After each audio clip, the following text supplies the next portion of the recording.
इस कार्यक्रम के पुण्यार्जक हैं श्रीमती कमला देवी, धर्मपत्नी स्वर्गीय श्री अशोक जी शाह बजाज मातुश्री, श्री विनीत कुमार प्रतिमा, अमित कुमार अमिता, धीरज कुमार कामिनी, अभिनव मनीषी, तनिष्का, वर्धिनी, सिद्धार्थ, चैतन्य, नितांत जैन शाह बजाज, पुत्री दामाद, हर्षा, आशीष कुमार, लावण्या, भविक एवं समस्त शाह बजाज परिवार अजमेर। सभी उपस्थित धर्म प्रेमी, पुण्य आत्मा एवं महानुभाव, संसार में दुख और सुख, सुख और दुख ये दोनों लगे रहते हैं और संसार का प्रत्येक व्यक्ति एक ही चीज़ चाहता है कि हम अपने कर्मों से बचें। ये बुरे कर्म जो हमें दुख दे रहे हैं, ये जो हमें हंसाते हैं, हमें रुलाते हैं, इन कर्मों को कैसे काटें? ये कर्म बंधने की प्रक्रिया है क्या? एक सवाल खड़ा होता है कि कर्म बनते कैसे? सुख वाले कर्म कैसे बनते हैं? दुख वाले कर्म कैसे बनते हैं? कर्म बनते कैसे? और अगर हमें ये पता लग जाए तो हम अच्छे अच्छे कर्मों को बांधना शुरू कर दें। हमारे पास अगर ये ज्ञान प्राप्त हो जाए कि किस क्रिया से कौन सा कर्म बनता है, तो क्या पता हम अपने जीवन में बहुत बड़ा सुधार कर लें। तो महानुभाव आचार्य उमा स्वामी जी ने तत्वार सूत्र के 6 अध्याय के पहले सूत्र में ही हमारी इस जिज्ञासा का समाधान सूत्र के माध्यम से किया और उन्होंने लिखा, काय वांग मनः कर्म योगा। मन, वचन और काय, जब भी संसार में बाहर आना होगा तो मन, वचन, काय के माध्यम से, लेकिन अंतरंग में जाना होगा तो इसलिए आचार्य भगवान ने पहले काय लिखा, फिर शब्दों को, वचन को रखा और फिर मन को रखा। काय वांग मनः कर्म योगा। काया, वचन और मन, इन तीनों के योग, इन तीनों की क्रिया से ही योग बनता है। और उसके बाद दिया सा आश्रवा, इन तीनों के माध्यम से ही आश्रव होता है और आश्रव माने कर्मों का आना आश्रव है। प्रत्येक व्यक्ति एक ही बात कहता है, मन शुद्धि, वचन शुद्धि, काय शुद्धि, या मन वचन काय। लेकिन संसार में आने के लिए पहले मन को चंचल करना होगा, फिर वचनों का इस्तेमाल करोगे और फिर काया का। लेकिन अंतरंग में जाने के लिए संसार से मोक्ष की क्रिया उल्टी उल्टी है और मोक्ष से संसार की क्रिया उल्टी उल्टी है। दोनों में विपरीत विपरीत क्रियाएं हैं। जितना जितना आप संसार की क्रिया करोगे उतना उतना आप मोक्ष से दूर हो जाओगे। बाइबल में लिखा है कि ईश्वर से, संसार से प्रीत ईश्वर से दूर होना है। जितना जितना हम संसार से फंसते चले जाते हैं, प्रेम करने लगते हैं, उतना उतना हम मोक्ष से दूर चले जाते हैं, उतना उतना आत्मकल्याण से दूर चले जाते हैं। इसलिए आचार्य भगवान ने लिखा है, काय वांग मनः कर्म योगा। पहले हमें अपने शरीर को स्थिर करना हो। इसलिए जब भी व्यक्ति अपने अंतरंग में जाना चाहता है तो वह पहले पद्मासन लगाता है, नहीं तो एक जगह स्थिर होकर के बैठ जाता है और फिर मौन ले लेते हैं। लोग कहते हैं कि मौन रहने में बहुत शांति मिलती है। जब आप काया को स्थिर कर लोगे, वचनों को स्थिर कर लोगे, तो मन कुछ नहीं कर सकता। मन दो ही काम करता है, या तो वो बोलने को कहेगा या वो चलने को, क्रिया करने को कहेगा। आपने क्रिया भी बंद कर दी, बोलना भी बंद कर दिया, अब मन को स्थिर होना पड़ेगा, वो चंचल नहीं हो सकता। और थोड़ा बहुत चंचल भी है तो उसको आप अपने पुरुषार्थ के माध्यम से स्थिर कर दोगे। मन कुछ भी करा सकता है। घर में बैठे थे, चलो कहीं चलते हैं, अब घूमने जाने का मन बना लिया, गाड़ी में बैठे और चल दिए। ये मन ने तुमसे वो काम करा दिया। चाहते तो एक जगह बैठ करके अपनी आत्मा में भी वो समय गुजार सकते थे। मन आपसे बोलने को कह रहा है तो आपने जो मन में आया बोल दिया और आपका उसका परिणाम ये निकला कि अब आप दुखी हैं। हमें अनचाहा बोल दिया, मनचाहा बोलना था वो बोल दिया, जो मन में आया वो बोल दिया, जो लोगों को पसंद नहीं था वो बोल दिया, और उसका दुष्परिणाम ये निकला कि हमने बस अब जो बोला था उसके बदले में हमें सुनने को कुछ और मिल रहा है। ये हमारे मन के मुताबिक अगर हम चलते हैं तो वो हमें दुखी करते हैं। इसलिए आचार्य भगवान ने कहा मन को स्थिर करना आसान नहीं है। पहले उसको उसकी स्थिर करने से पहले उसकी क्रिया को स्थिर करें, शरीर को स्थिर करें, वचनों को स्थिर करें और फिर मन को स्थिर करें।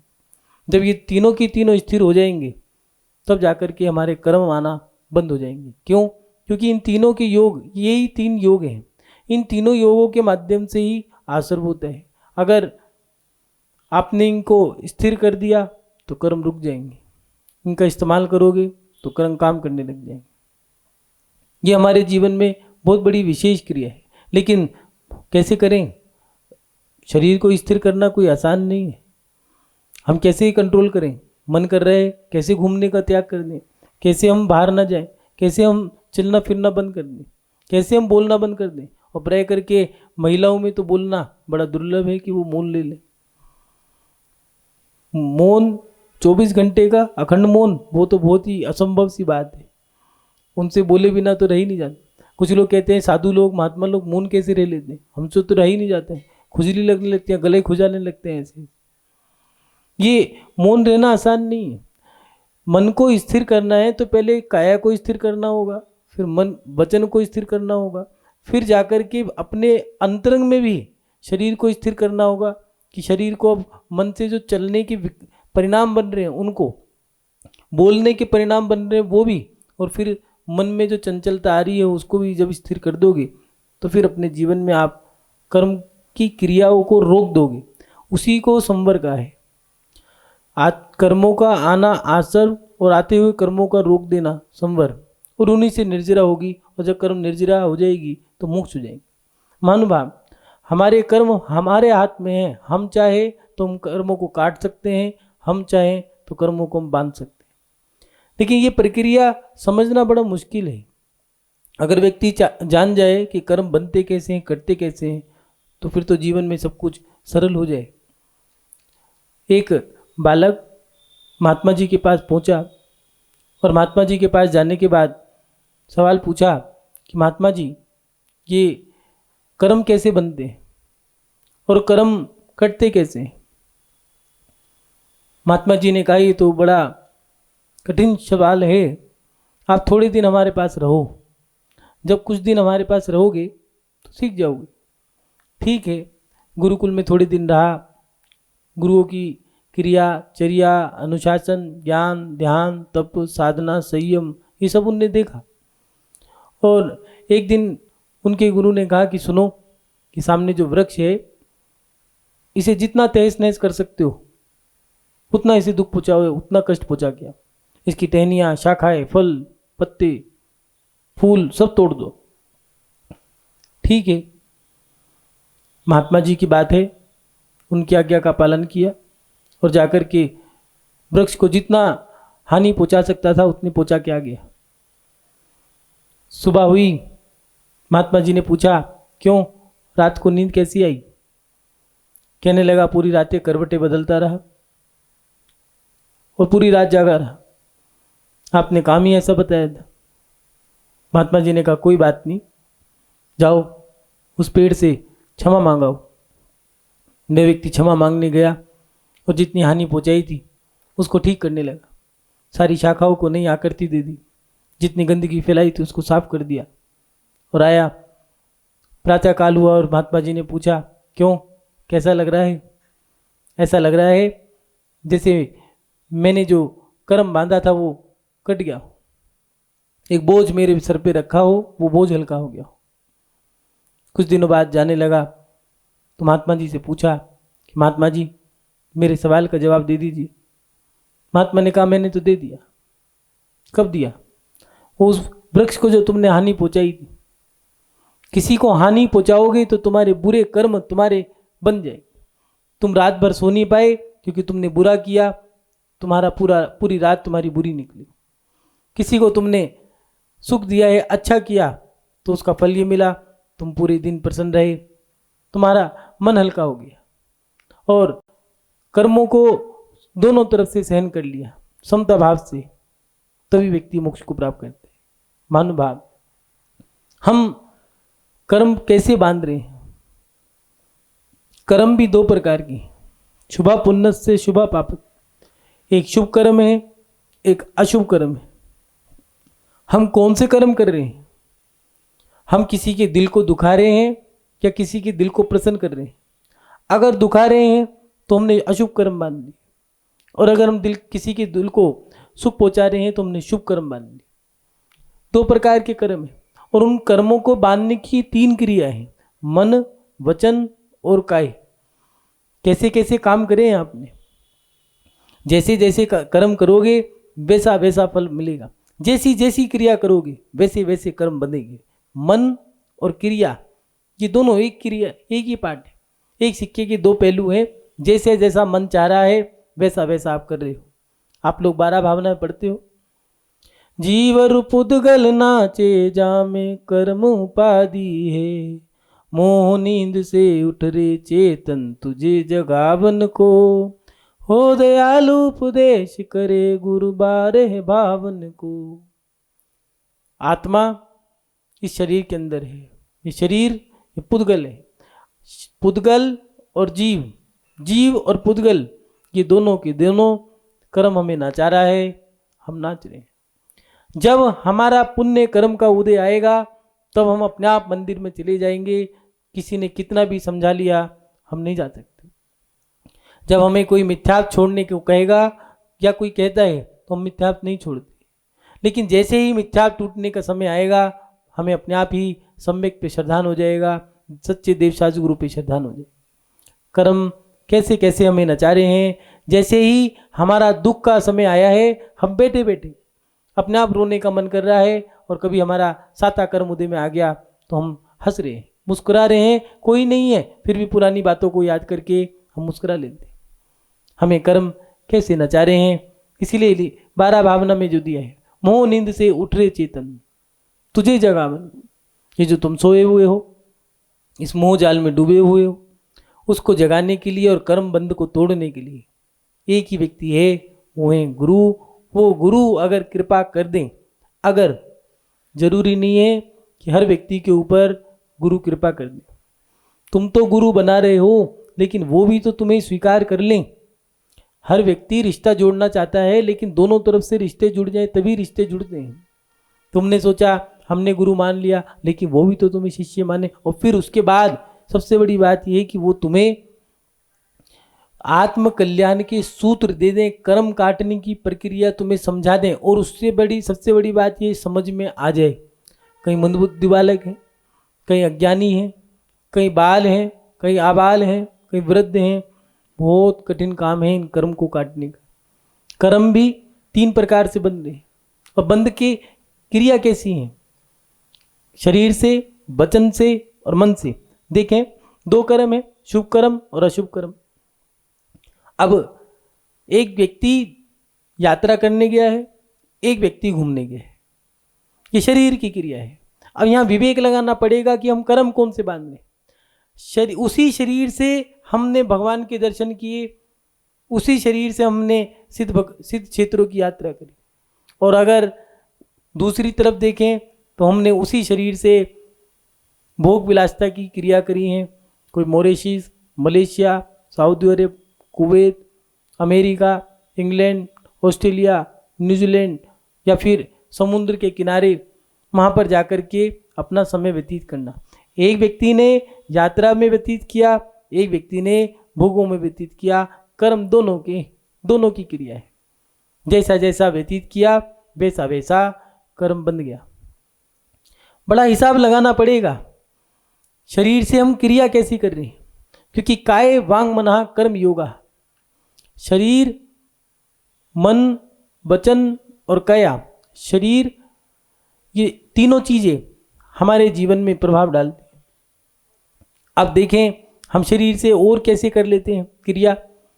कोई व्यक्ति इस शरीर से पूजा भी करता है, विधान भी करता है, अनुष्ठान भी करता है। कुछ लोग सेवाएं करते हैं, आहार दे दिया, दान कर दिया, अपने शरीर का जो शरीर के माध्यम से मेहनत करी, पुरुषार्थ किया, उसके माध्यम से जो हमने पैसा कमाया उसको सही जगह गरीबों के लिए, या फिर जीवों की दया के लिए, या फिर महात्मा लोगों की सेवा के लिए लगा दिया। एक ये भी है, और एक जो हमने शरीर से, क्योंकि धन को तन में ही लिया है, इस शरीर के माध्यम से ही तुमने धन कमाया है। अब उसको तुमने कहाँ लगाया? एक ने मदिरालय में, वेश्यालय में, भोगों में, विलासता में, इनमें खर्च कर दिया। जैसे जैसे किया वैसे वैसे हमने उसका फल भोग लिया। इस शरीर से हमने कष्ट दिया, उसका फल हमें शरीर से मिला। दूसरा वाचनिक, कुछ लोग मीठा शब्द बोलते हैं, उनके पास भीड़ रहती है, लोग कहते हैं सुनने का मन करता है और बोलो ना, बैठो। और कभी कभार ऐसा होता है आस पड़ोस में कि पड़ोस की महिलाएं, एक ऐसी महिला के घर में भीड़ लग रही है जिसके घर में कुछ नहीं है, एक ही मंजिल का मकान है, उसमें भी 2 ही कमरे हैं, एक छोटा सा बरामदा है, वहीं पर ही बैठ के चलो उसी के यहाँ चलेंगे, बैठे। और एक करोड़पति है, उसके घर में कोई झांकना नहीं जा रहा है, क्यों? लग रहा है कि पता नहीं क्या बोल दे, उसके शब्दों में कहीं अहंकार नजर आता है। एक के घर में भीड़ लगी है, एक के पास कोई बैठना नहीं चाहता। ये क्या है? ये शब्दों का खेल है।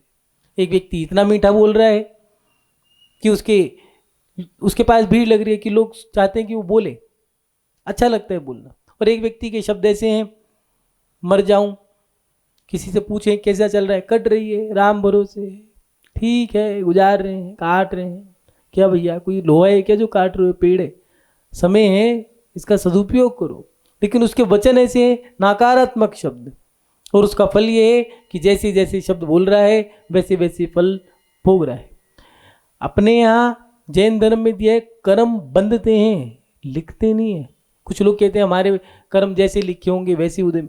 कर्म कोई लिखने वाला यहाँ अपने यहाँ कोई मुनीम जी नहीं बैठे। एक ब्रह्मा नाम का व्यक्ति बिठा दो, उसको बोल दो ये कर्म लिखता रहे, अब कहाँ तक लिखेगा वो? एक व्यक्ति थोड़ी ना है, अनंतानंद जीव है, कितने जीवों के कर्मों को लिखेंगे?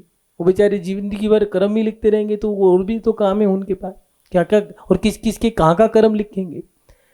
ये हम इसमें थोड़ा सा सुधार करें कि जैसे कर्म हम बांधते हैं वैसे कर्म हमारे बंधते हैं। लिखने की प्रक्रिया कोई नहीं है। तुमने शब्द से कष्ट दिया था, अब तुम्हें भी कभी कभार होता है, तुमने किसी को 2 शब्द बोल दिए, कटु शब्द बोल दिए हैं, उसके बदले में शाम तक ही, कभी कभार तो ऐसे होता है सुबह बोले शाम तक हमें किसी ने सुना दिया। अब सोच रहे हैं कि हमें भैया हमने सुबह सुनाए थे और हमने जैसे बोले थे वैसे ही हमें सुनने को मिल गया, ठीक है, वाक्य में हमने गलत किया था, पश्चाताप हो रहा है कि हमने जैसा किया था उसका फल हमें मिल गया, उसको मैंने दबाया, उसने मुझे दबा दिया। ये शाब्दिक। तीसरा दिया शारीरिक हो गया, वाचनिक हो गया। अब अच्छा, कई बार ऐसा भी होता है कि हमने किसी को कटु शब्द बोले हैं और वो व्यक्ति कुछ नहीं बोल के गया, तो हमारे दिल पे एक छाप रहती है कि मैंने उसके साथ गलत कर दिया। उसने तो सह लिया, कुछ नहीं कहा, लेकिन तुम्हारा कर्म वहाँ बंध गया और वहाँ पर तुमने उस कर्म के माध्यम से उसको जो दुख दिया है, असाता कर्म और बांध दिया। शब्दों के माध्यम से कभी कभार ऐसे शब्द होते हैं, जब बच्चे बड़े हो जाते हैं तो माता पिता से कहते हैं कि भैया तुमने हमारे लिए किया क्या? और इतना भी तो कह सकते थे, आपने हमारे लिए इतना कुछ कर दिया कि हम आपका एहसान कैसे चुकाएं। लेकिन शब्द इतना जोर की मारा है कि अब वो बच्चे, माता पिता अब कह रहे हैं कहाँ जाएं, ये तो कितना भी किया कोई एहसान भी नहीं मानते। जरा सा शब्दों का फेर था, और कई लोग तो आत्महत्या कर लेते हैं कि हमारे शब्द, इतने बुरे शब्द बोल दिए हैं। माँ ने कह दिया बच्चे से, हमारे लिए तो मर जाता तो बढ़िया था, ठीक है, मरने के लिए ही चला गया। शब्दों का खेल है, कैसे कैसे हम शब्दों के माध्यम से कर्म बांध लेते हैं, हमें पता ही नहीं चलता। व्यक्ति को स्वभाव तो हमारा ये है कि हम अच्छा बोलें, लेकिन हम कैसे कैसे बुरे बुरे शब्द बोल देते हैं। कई बार मजाक में बोल दिया बच्चों से, तुम तो हमारे हो ही नहीं, तुम्हें तो हम पड़ोसी के यहाँ से लाए थे, नहीं तो तुम्हें तो चौराहे पे से उठा के लाए थे। अब उनकी तो जिंदगी भर ये छाप पड़ गई कि ये मेरे माता पिता नहीं है। और 2 बेटे हैं, 2 बेटियां लगा लो या बेटा लगा लो, और उनको बोल दिया आपने कि बड़ा बेटा मेरा है, छोटा तुम्हारा है। अब उनके शब्दों के माध्यम से कैसी छाप पड़ गई है कि उससे पूछा, वो कह रहे हैं मैं तो माँ का हूँ, उससे बोला वो पिता का हूँ। जैसे पिताजी आए, घंटी बजाई तो बड़ा बेटा गेट खोलने चला गया है, और माँ आई तो माँ की सब काम छोटा बेटा। कैसे हमने भेदभाव कर दिया है। इन शब्दों के माध्यम से हम कितने दिल दुखा देते हैं, और हमारे कर्म जैसे जैसे हम कर रहे हैं, शब्दों के माध्यम से अच्छा किया हमारे साता कर्म बंधा, और अगर हमने कड़वा बोला, कटु बोला तो असाता कर्म बंधा। और वो भी देखो, किसी बुजुर्ग महिला से या बुजुर्ग से कह दिया, बाबा हमारे लायक कोई सेवा हो तो बता दो, उसका हाथ पकड़ के हमने उसको मंदिर तक छोड़ दिया है। बड़ा मुश्किल काम है। पता नहीं कितने लोग ऐसे हैं जो जिनकी चप्पलें घिस गई हैं मंदिर जाते जाते, बोरिया की बोरिया खाली कर दी है उन्होंने चावल चढ़ाते चढ़ाते, और गंदोदक के ड्रम बाल्टियों की बाल्टियां खाली कर दी है गंदोदक लगा लगा के, लेकिन मंदिर जाते हुए किसी महिला को हाथ, बूढ़ी महिला को हाथ पकड़ करके, ऐसा नहीं जवान महिला, बूढ़ी महिला का हाथ पकड़ के कभी मंदिर छोड़ के आई, कभी किसी रोगी को, किसी वृद्ध को, किसी वृद्ध महिला को, किसी दुखी व्यक्ति को मंदिर के दर्शन कराए। बड़ा दुर्लभ है, ऐसा सरल नहीं है, क्योंकि ये 1.5 इंची की नाक जो है ना, इसे नीचा करना पड़ते, सरल नहीं है, बड़ा कठिन काम है। और कोई व्यक्ति कर भी रहा है, मान लो, ऐसा नहीं है 100% ऐसे ही हो, कुछ व्यक्ति ऐसे भी हैं परोपकार की क्रिया करते हैं, और उसका फल भी क्या है, जैसे उसने उस महिला का हाथ पकड़ के मंदिर तक पहुंचाया है, और वो वृद्ध महिला भी क्या कह रही है, बेटा जीते रहो, सुखी रहो, तुम जीवन भर आनंद लेना, कितना तुमने मेरी इतना सा मंदिर तक ही पहुंचाया है, इतनी दुआएं दे दी हैं, अब इसका फल क्या मिला है? हमने अपने शरीर से अच्छा किया, उसका फल हमें अच्छा मिल गया, लेकिन हमने अच्छा किया हो तभी तो फल मिले। जिस महिला ने बच्चे को भ्रूण में ही, गर्भ में ही हत्या कर दी है उसकी, अब अगले जन्म में उसके मरे हुए बच्चे हो रहे हैं, तो वो रो रही है कि मेरे बच्चे मरे हुए हो रहे हैं। तो भैया आपने शरीर से गलत क्रिया करी थी, मारा था, मरे हुए हो रहे हैं, बचाया था तो अपना बच्चा एक्सीडेंट हुआ है, बस के माध्यम से, गाड़ी के माध्यम से किसी का एक्सीडेंट हो गया, गाड़ी में 5 लोग थे, उनका बच्चा भी था, सब के सब घायल हैं, उसको खरोच भी नहीं आई। क्यों? तुमने बचाया था, तुम्हारा बच्चा बच गया, तुमने मारा था, तुम्हारा मर गया। सीधा सीधा है, जैसे कुएं की आवाज है, जैसी आवाज लगाओगे वैसा लौट के आएगा। कर्म तो सटीक है। मजिस्ट्रेट, न्यायाधीश जिसे कहते हैं, एक बार को वो गलत न्याय कर सकते हैं, लेकिन कर्म तो सटीक न्याय करते हैं। चाहे तुम इंसान हो, चाहे राजा हो, महाराजा हो, चाहे महापुरुष हो, चाहे तीर्थंकर ही क्यों ना हो, इतना ही तो कहा था, सीका बांध दो तो ये तुम्हारी चारा, ये घास नहीं खाएगी, फसल नहीं खाएगी, बच जाएगी। और इतना ही कहा था कि चारा बांध दो, मुंह पे सीका बंधाया, उनका भी दाना पानी बंद हो गया। दाना पानी बंद किया, उनका भी 6 महीने 13 दिन तक आहार नहीं मिला। न्याय तो सटीक होगा, कर्म सटीक न्याय करते हैं। तुम कैसा भी करो, फल तो तुम्हें भोगना पड़ेगा। मन से दुख दिया है, किसी के बारे में मन से गलत गलत सोच रहे थे कि इसका ऐसा हो जाए, ये बर्बाद हो जाए, मेरा व्यापार ऊपर उठ जाए, उसका नीचे गिर जाए, मेरे से आगे बढ़ कैसे गया, मुंह से नहीं बोले, अंदर से है, मन से उसके बारे में हमने गलत सोचा है, और उसका फल क्या है?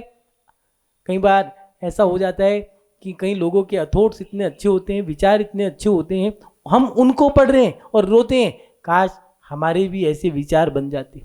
लेकिन क्या करें, हमने तो कर्म गंदे बांधे हैं, अच्छे कर्म बंधेंगे कैसे? हमने तो मन से बुरा बुरा सोचा, अच्छा अच्छा सोचा, तो उसका फल भी ये है कि पूरी समाज, पूरा मोहल्ला, पूरा गांव हमारे लिए अच्छा अच्छा सोच रहे हैं। हमने बुरा सोचा, लोग मुंह पे तो कुछ कह रहे हैं, शब्दों से तो हमें बहुत बढ़िया कह रहे हैं, लेकिन मन से गाली दे रहे हैं। लोग एक ही बात कह रहे हैं, ये व्यक्ति ऐसा है। बस मन में हमारे प्रति लोगों को, हमें एहसास भी हो रहा है कि लोग हमारे लोगों के मन में मेरे प्रति सम्मान नहीं है। क्या करूं, जान जाता है, क्योंकि मन के भाव चेहरे पर आ जाते हैं। अब एहसास हो रहा है, लेकिन हमने जैसे मन से सोचे थे वैसे वैसे उसका व्यापार खराब हो जाए, उसके घर में बिगाड़ हो जाए। व्यक्ति दुखी क्यों है?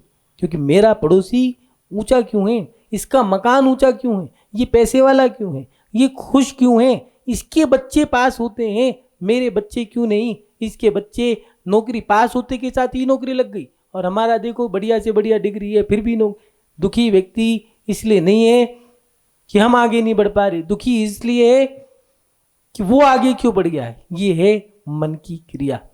हमने मन से कैसा सोचा और उसका फल ये मिला कि हमारा मन दुखी रहता है। हमने वचनों का दुरुपयोग किया, वचनों से हमने गलत गलत बोला। वचनों हम चाहते तो प्यार से ही बोल सकते थे, आइए विराजिए लीजिए। पहले के लोग कहा करते थे, बेटा पूरे दिन में पूरा दिन गुजर गया है, थोड़ा सा रात्रि में एक साथ बैठ गए हैं, सबसे पूछ लिया क्यों, कोई कमी तो नहीं रही, तुम्हारी माँ ने तुमसे कुछ कहा तो नहीं, किसी ने कुछ, सब अच्छे से तो रहा। इतना ही सब। घर में लड़ाई झगड़े का कारण आपस में जब हम एक दूसरे को समय नहीं देते तो खटास पैदा हो जाती है, और उसका कारण हमारे मन में मिठास कम, खटास ज़्यादा आ गई है, और उसका फल हम दुखी। महानुभाव, हम मन से अच्छा सोचें, वचन से अच्छा बोलें, काया से अच्छी अच्छी क्रियाएं करें। दो रास्ते हैं, एक भोग के लिए जा रहा है, कुछ लोग शिखर जी की यात्रा करने जाते हैं, मांगी तुंगी गिरनार जी की यात्रा करने जाते हैं। अगर यात्रा भी कर लियो तो चलो गुरुओं के दर्शन करने जाते हैं। और कुछ लोग विदेशों की यात्रा करने जाते हैं, जाकर के वहाँ मॉल में जाएंगे, हॉल में जाएंगे। क्या होगा? दो ही चीज़ें, या तो खाने की होंगी, घूमने जाओगे तो या सिनेमा में हॉल में जाओगे या खाने के लिए जाओगे। दोनों की क्रियाएं हैं। धर्मात्मा धर्म के क्षेत्र में जा रहा है, भोगी विलासी भोग के क्षेत्र में जा रहा है। यहाँ पर हमें ध्यान रखना पड़ेगा कौन सी क्रिया कर रहे हैं। दिल दुखाया, असाता कर्म बांध लिया, किसी के दिल को या किसी के शरीर को, किसी के मन को शब्दों के माध्यम से, काया के माध्यम से, मन के माध्यम से जैसे उसको अच्छा लगा साता कर्म बांध लिया। हमने किसी के पढ़ने में विघ्न डाला, ज्ञानावरणी कर्म बांध दिया। अब हमारे पढ़ने में विघ्न आ गया है, हमने भगवान के सामने खड़े होकर के बीच में अंतराय डाल दी, उसको देख दर्शन नहीं करने दी। हमारी आंखों पे चश्मा लग गया है, मोतियाबिंद हो गया है, आंखें ही चलेगी। जितना जितना बड़ा बड़ा कर्म उतना उतना बड़ा बड़ा फल। हमने किसी को दुख दिया था, हमें दुख मिल रहा है, असाता कर्म बांध लिया। हमने किसी के शरीर को काटा, हमारा शरीर कटा हुआ पैदा हो गया है। लोग कहते हैं ग्रहण के बच्चे हैं, ग्रहण के कारण ये हुआ। ग्रहण के कारण नहीं हुआ, तुमने किसी का टांग तोड़ी थी, उसकी टांग तुम्हारी टांग टूट गई।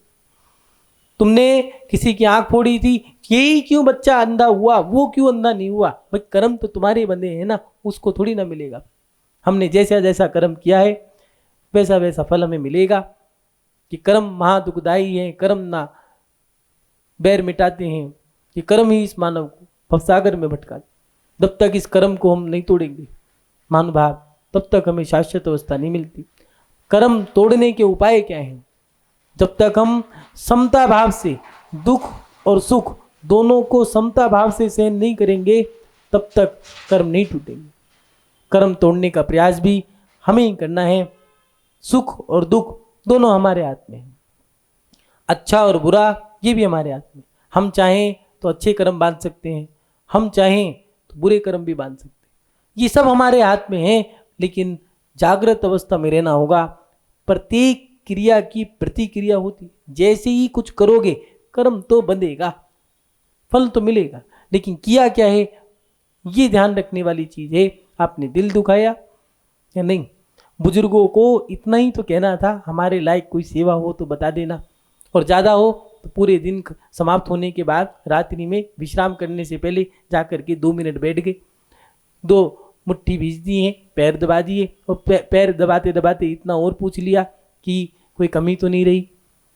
बस वो तो इसमें ही खुशी हो गए हैं, इतनी दुआएं दे दी हैं, इतना कुछ बोल दिया आपके लिए, लेकिन कैसे कर दें? व्यक्ति चाहता है कि हमारे बच्चे हमारी सेवा करें, लेकिन क्या हमने अपने माँ बाप की सेवा की?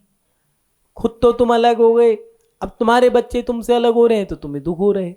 जैसा करोगे, तुमने उनको सुख नहीं दिया, उन्होंने तुमको सुख नहीं दिया, दोनों हिसाब बराबर हैं। जैसा करोगे वैसा मिलेगा, जैसी करनी वैसा फल, आज नहीं तो वरना कल। अपनी जवानी में तुमने सीना तान के चले, उनकी जवानी में उन्होंने तुमको दिखा दिया।